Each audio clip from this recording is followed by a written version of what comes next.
Hello, guys. Welcome back. So, since somebody asked a lot of questions and I'm concerned, I'm making a video for you of what normally make. I used to write articles back in the day, and they're still floating around there somewhere, but I don't think I ever did anything on the Norse gods, so here we go. Somebody asked me if it would be a good idea to get rune tattoos right now. No. First you have to understand what the runes are. There are some people who think that they are strictly and purely an alphabet. That is all they are. They are an alphabet. All the stories about them are just that stories. We don't have a story, magical, mystical story anymore about our alphabet, though we use every day, but I'm sure we did at one time. And there are branches of magic that use our alphabet, magically speaking.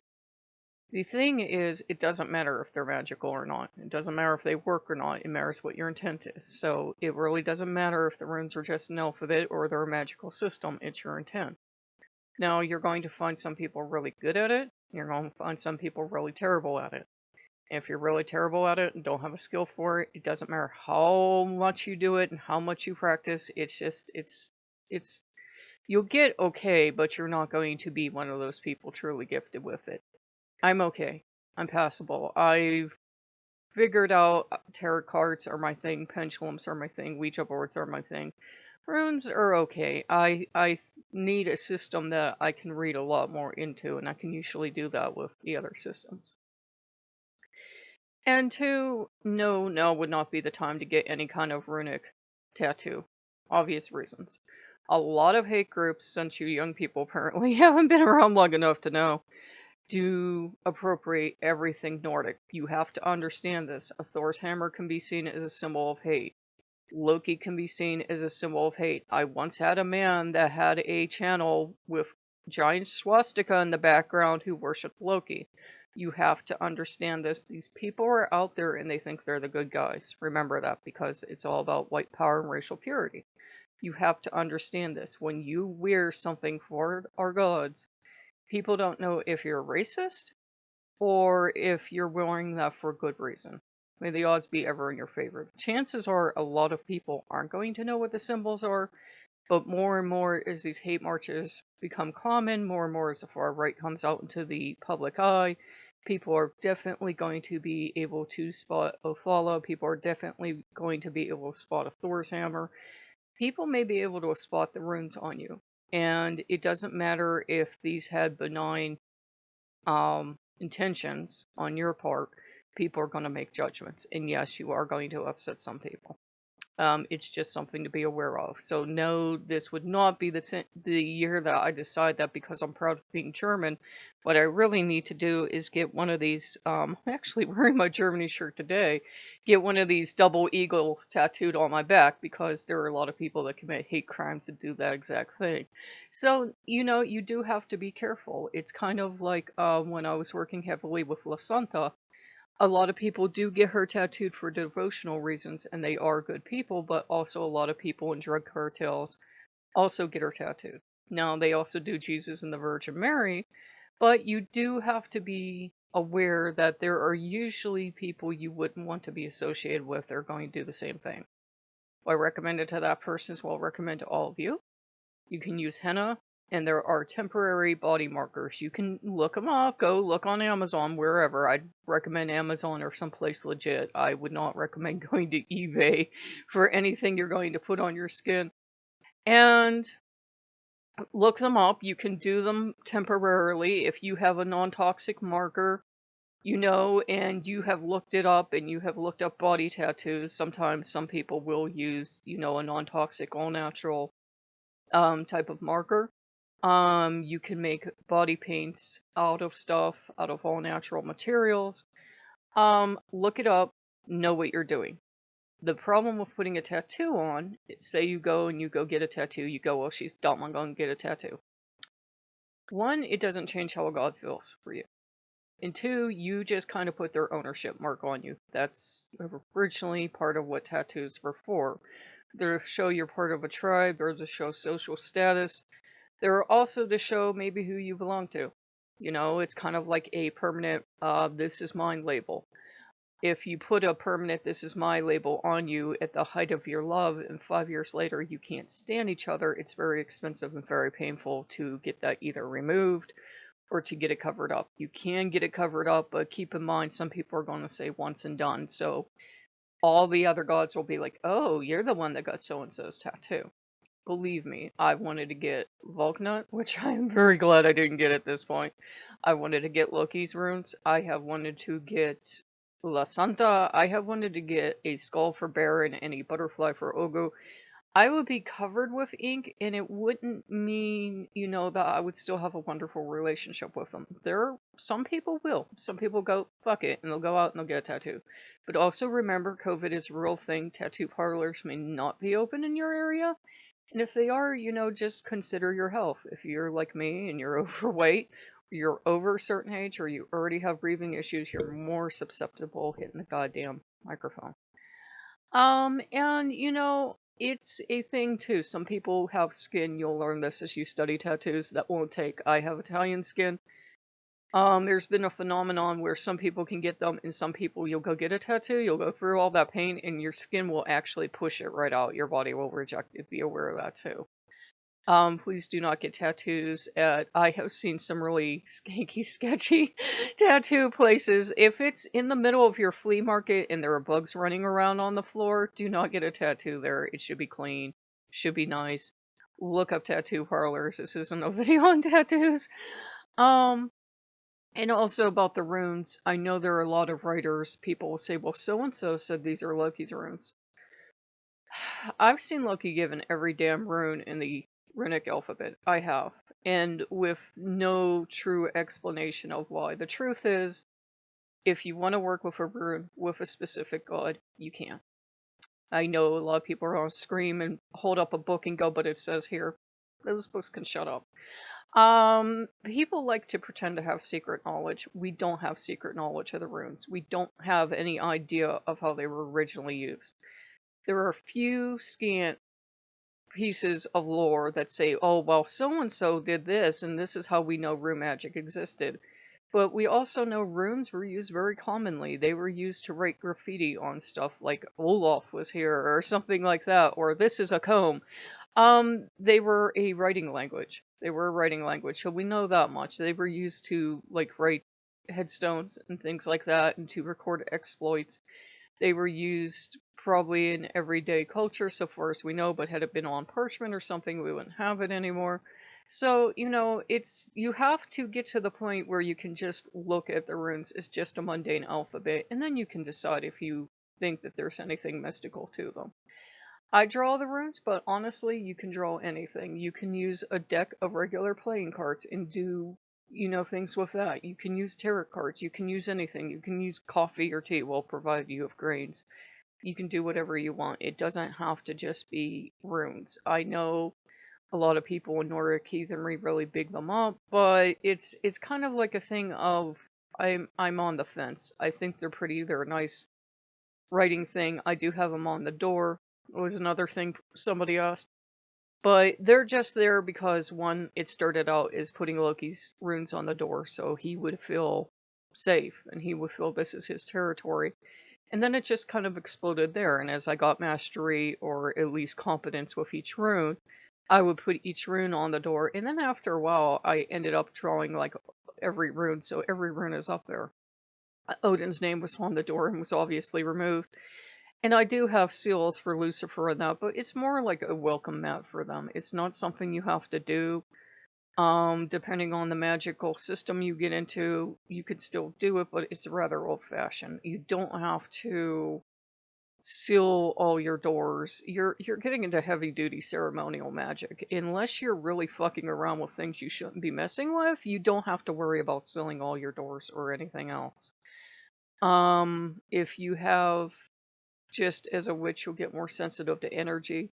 If it seems like you live across from a problematic neighbor and you keep feeling like you think you're going crazy, but you keep feeling a staticky energy from them, that's when you can do something. And some witches will seal their property, but it's not like a Hollywood movie where something big and spookity is going to come in and eat you if you don't seal it out. It's not like those horror movies that I put in that collection. It's more of a thing of it's just like putting a wreath or something. You can put a wreath out with magical intent. So I hope that helps. I don't like seeing people get in and we all did it, but they get in and they get these crazy ideas and they decide they're going to go out and they're going to get like a tattoo or they have to do all the magical stuff at once. I know you feel overwhelmed right now and you think you have to catch up, but you really don't. What I do is old fashioned. Most people don't seal doors anymore. Some people do. It depends on the practice you get into. It depends on what you're comfortable with. In doubt, if you're in doubt, ask Loki. You can certainly do it, but it's kind of overprotection. It's kind of like a over extra protection. And considering how things were going with Odin, it felt right for me, but you don't normally have to do it. And in other news, we were having fun last night, and we had fun this morning, and it's nothing I'll have on the channel, but we're going to be going in a bit of a different direction. And so I can see the symbols on the door more as a welcome mat, which is what you should see them as. You should never be practicing from a place of fear. This isn't, a vampire movie, and you aren't clutching a crucifix and going like this. You really don't have to fear anything. I certainly don't have to fear the old man. He's not quite anywhere near as strong as he thinks he is. He can try to threaten bluster because, he's one of those gods that can see the potential in people. I don't care how lazy a person is. I don't care if they haven't done anything with their life, at all for like, say, 30 years. He will find the potential in them, and he's the one that'll call them to him and use them. Other gods kind of seem to wait around for you to get your potential going.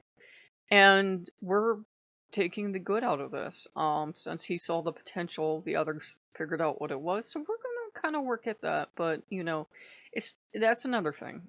Since we're talking about magic and being realistic, you're gonna find all the different types of magic. There are gonna be things that aren't gonna work for you at all. In fact, they're gonna be a disaster. And you're gonna find a type of magic you're good at. Anyone can try any type of magic, but you're going to just be gifted in certain things. Wealth magic and prosperity magic are not my things. I have certain areas I'm very good at. Shut up, Loki. And kitchen witchery would be one of them. Shut up, Loki. And, other kinds of magic. I've mentioned before about having practiced Strega. Shut up. And, it's one of those things where you have to find what you're an expert in, what you're comfortable in doing, what goes with your morality, because there are all sorts of magical practices you'll find out there. And just accept when it's something you can't do. I couldn't generate a penny of wealth, no matter how many wealth spells I did. It's just not something I'm good at. I can pray to a god and get assistance, but I can't do it. Now, when it comes to blessing or cleansing a house, I'm gifted at that. When it comes to food magic, kitchen witchery, I'm gifted at that. When it comes to healing and serene, I'm gifted at that. But you'll always find out what you're gifted at. You're like, this is a bunch of dumb, useless shit. Why didn't I get wealth magic? Or, whatever it is. Maybe you got wealth magic, but your home feels haywire because you're always spastic and you couldn't calm down the, energy in your house if you tried. But it's just you can practice at what you're really bad at and maybe someday be competent, but you're definitely gonna find where your strengths are. Some people are really gifted healers. Some people are really gifted at calming energy down. Some people are gifted at foresight or whatever. You don't have to be able to do it all. I do blame in a huge part, I blame all the stories we have out there, all the media we have out there. And even witches who know better read it and they think, well, how come I can't do everything? Because you're not a fictional witch living in a fictional world. That's why we live in this world and you have your limits, dear heart. It's not, it's not going to become bewitched for you older people. You're not going to be able to wrinkle your little cute little nose and, just do magic. I wish it worked that way. I'm not hiding secrets from you. And, lastly, I would love to tell you otherwise, but just spending money on something doesn't guarantee anything. It's just the same as saying if I went into a church and put $500 in the offering basket, I would get $500 worth of blessing. It's just like I knew people that were in business and that were even in Catholic businesses, and they would give free statues, they would give free flowers, they would give all this free stuff to the church. My friends will donate stuff to their church. You wouldn't know it. So it's, I'm not trying to be cynical or mean. The gods appreciate our loving gestures, but you aren't reciprocated in kind. $500 donation to a church, for example, will not get you $500 worth of blessings, whatever that might be. And the same thing with the gods. Paying, $800, $900 to get a reading, paying a couple $1,000s to go to a seminar to unlock secrets, that you're not going to be compensated. Maybe over 20 years' time, you will see that money trickle back into your life, but you're not going to be compensated immediately. So just hope you guys know that. Have some street smarts. If it sounds too good to be true, it usually is. And again, I can't teach you guys. A lot of people are asking me lately for free lessons. I can't teach you to do tarot. Some people can do it, some people can't. And you're going to find decks that like you and decks that hate you. It's Wicca 101. Some people believe everything in a sense. It's kind of a very Shinto sense of looking at things, that everything has inherent life. I've had decks that love me, and I've had decks that hate me. And the same thing with crystal gazing. You don't really have to have a crystal ball. One, actual crystal balls are expensive as fuck. You can do it with your coffee, you can do it with a mirror, you can do it with any kind of flat surface that you can kind of scry into. You can make a black mirror all on your own. You just go to the dollar store or even the used store or look around your house. Find a frame of glass in it that you can sacrifice, paint it black, let it dry, paint the glass black on the back, let it dry. And then you're going to use that for your scrying mirror. Now, some people say it works because mind plays tricks on us and it's not magic. And some people say it is magic. Just be careful, guys. Even the most experienced witch can read an article, see, oh yes, you should use your black mirror and look into it and Satan will appear, or, Loki will appear, or Santa Claus is going to come down the chimney or something. We should know better. I've worked with all the tools variety of years, and they don't work quite the way we want them to. We all want them to work in a fantasy sense. We all want to go get a crystal ball, look into it, see our future, and, accumulate wealth and happiness and lovers and everything. It doesn't quite work like that. Same thing for the tarot. We were all sold to learn the tarot, and we would learn how to attract lovers and, wealth and that. You go to your cards and they're like, your life's gonna suck. Yeah, there's, if you look on Pinterest, there are a lot of memes about you ask the cards how your life would be today, and you got your answer, and the witch is freaking out and screaming and running, and the cards are attacking. That's more the reality. Same thing with crystal ball or scrying into a mirror, or for me working the runes, it's like I get garbled bullshit every time. So that's not one of my strengths, even though I practice. So I hope you guys found that useful. There are kinds of magic that obviously, you'll have to study on your own. There's nothing wrong with those kinds of magic, but YouTube would shut down this channel if we talked about them. I know there are other channels, and this is an adult channel now, that talk about these topics, but I'm always the one that gets caught. I'm always the one that gets caught. So, if you guys like what you see, like, comment, subscribe, and I will see you later. Bye-bye.